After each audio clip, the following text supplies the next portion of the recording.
Hi there, I'm Corri White with the Chicago Botanic Garden. I'm responsible for the rose garden here. I'm here to give you a few pointers on rose gardening and rose maintenance for this time of year, which is kind of rounding out the end of the summer.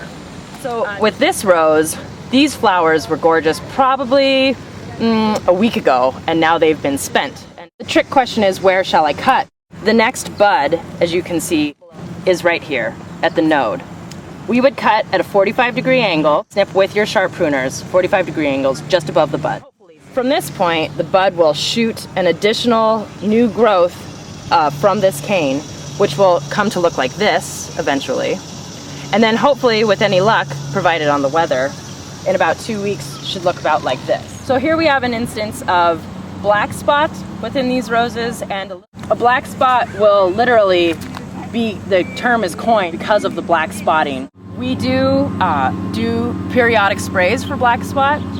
There are organic methods that you can use.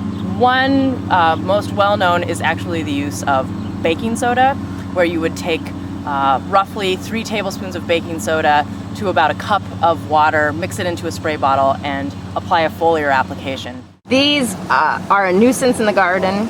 They come in for a period of anywhere from about 2 to 3 weeks.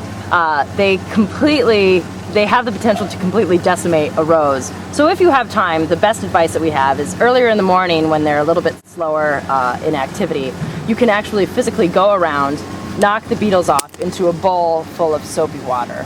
Here I'd like to focus a little bit on a very basic practice that we do here all around the garden, but especially in the rose garden, which is mulching. We use a partially composted leaf mulch that the basic function is to hold moisture in, which roses love water, suppresses the weeds, which is a helpful tool because, as we know, the weeds will take away from the nutrients and water which the roses enjoy to have.